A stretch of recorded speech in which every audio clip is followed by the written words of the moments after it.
All right, boys, we researched every game for February 27th to bring you the best player props. Let's get into it.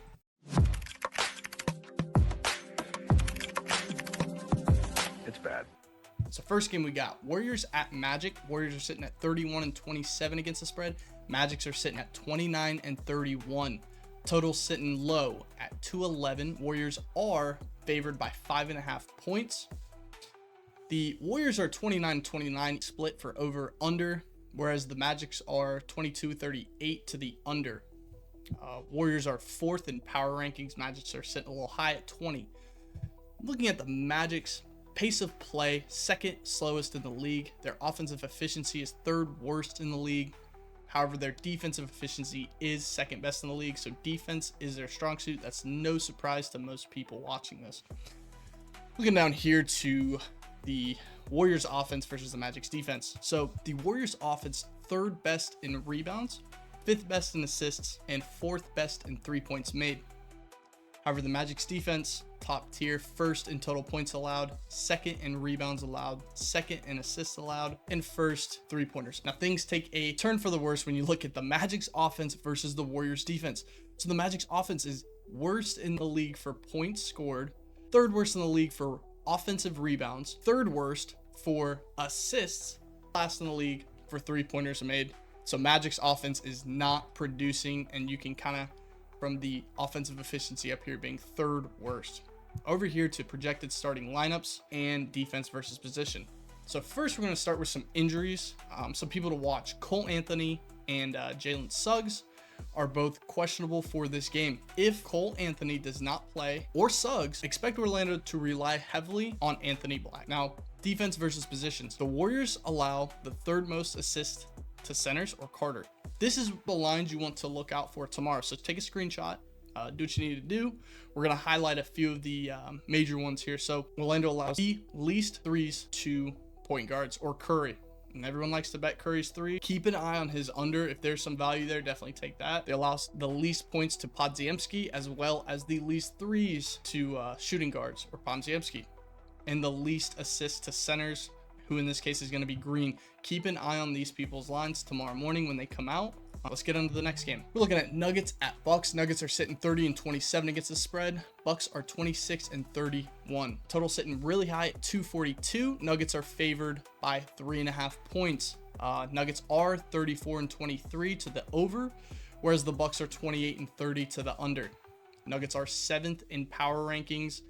Their pace of play is top 6, and offensive efficiency 2nd in the league, so they play pretty fast and they score.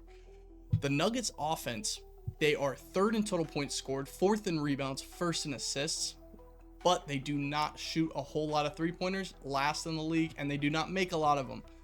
3rd worst in the league for 3-pointers made. Bucks defense, their rebounds, their defensive worst in the league for that. So definitely take advantage of that matchup. Now on to the Nuggets defense. 3rd best in defensive rebounds. So both sides of the ball, offense and defense, they are top 5. They rebound. Whereas assists, on the assists allowed for the Nuggets, they do not. They are worst for assists allowed. They allow a lot of that. Now the Bucks offense, 2nd worst in the league for rebounds offensively, and bad again for defensive rebounds. So huge mismatch on both sides of the ball for rebounds in the Nuggets advantage. Looking over here at the expected lineups for tomorrow, we see one injury, and that's going to be Watson. So Nuggets are to lean more heavily on Julian Strawther and Zeke Naji coming off the bench if Watson does not play. Keep an eye out for that. Now here's a couple defense versus position stats. These players you need to keep an eye on for tomorrow. As I said before, Denver allows the 2nd most threes to small forwards or Kuzma, 2nd least rebounds to point guards or Lillard, and 3rd least rebounds to shooting guards or Taurean Prince. On to the next game. We're looking at Hornets at Mavericks. Hornets are sitting at 29-26 against the spread, whereas the Mavericks are 31-26. Total sitting pretty average at 223. Mavericks are favored by a hefty 10.5 at home.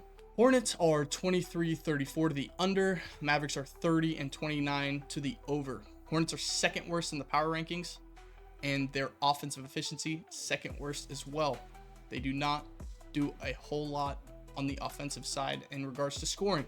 Moving down here to the Hornets offense, again, could have predicted that. Third worst for points scored and fifth worst for assists. Now going over here to the projected lineups, do have another game with some injuries. So Okogie, Saloon for the Hornets. Now, if these two are out, Smith and Green are going to continue to get more playing time. Over here on the Mavericks side, injuries: Davis, Gafford, Lively, Martin, 3 centers, and I believe a guard. Now, if those guys are out, expect Washington and Keon Edwards to see more playing time. On to some defense versus position matchups to keep an eye on. Charlotte allows the 4th most rebounds to point guards, who's going to be Irving. They allowed the 4th most rebounds to small forwards and the 4th least points to small forwards, both those being Thompson. They also allow the most threes to power forwards, or PJ Washington, and the most assists to centers, or Powell. On to the next game. We're looking at Pelicans at the Suns. Pelicans are 24-33 against the spread. Suns are 20-37.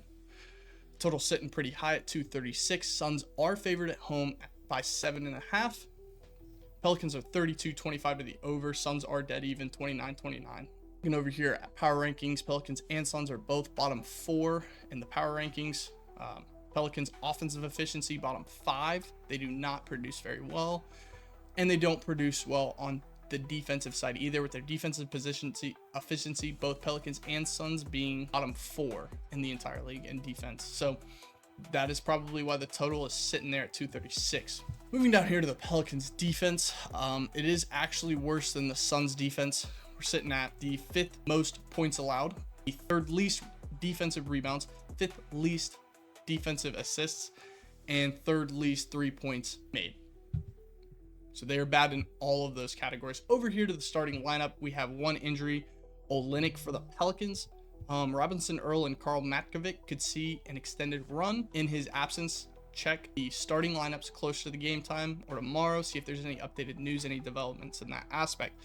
Now defense versus position. So we're just going to pick a few out of here. You got the Pelicans allow the most rebounds to centers. So Richard, look for his rebounds. They also allow the 2nd most threes to power forwards, who we're projecting to be Robinson Earl. Phoenix also allows the 3rd most rebounds to centers, or Missy. So, and another thing to keep in mind, Booker for 3. So kind of keep an eye on that. McCollum for rebounds as well. On to the next game. This is the last game of the day. We're looking at Timberwolves at the Lakers. Timberwolves are sitting with 26-33 against the spread. Lakers are 30-25 against the spread, so pretty good there. Total sitting pretty average at 224. Lakers are favored by 4.5 at home. Timberwolves are 32-27 to the over, whereas the Lakers are 27-29 to the under. Wolves are 5th in power rankings. Lakers are 10th, so you got 2 top 10 teams here, essentially. Wolves do have 7th in defensive efficiency, so pretty well on that side of the ball. The Wolves offense, we're seeing they're 5th for 3-pointers made, 8th for 3-point attempts, whereas the Lakers defense, middle of the league. Down here to the Lakers offense, they are 5th worst for offensive rebounds, and the Wolves are just outside top 10 for defensive rebounds. Now the Wolves do have an edge on the assists allowed, so they're 5th in assists allowed on the defensive side, as well as 4th in 3-pointers allowed. Moving over here to the projected starting lineups for the game, we do have a decent amount of news here. So Julius Randle and Rudy Gobert are both game time decisions. Like I said, check RotoWire. That's who I prefer. So DiVincenzo for Minnesota, the game time decision, and if he starts, he's going to start as point guard instead of Mike Conley. I don't know if he'll be on minute restriction, so watch that. Mike Conley could decrease significantly in playing time, so keep an eye on that. Also keep an eye on Randall. If he comes back, he's going to be taking back his starting job from Naz Reid, and then Gobert. Reid and Garza would soak up the minutes if Gobert is out. Keep an eye on those people. And the last defense versus position stat we have, Minnesota allows the 3rd least threes to centers, or Jackson Hayes is who we're projecting to be in that position tomorrow. Keep an eye, take a screenshot, go back through the video, guys.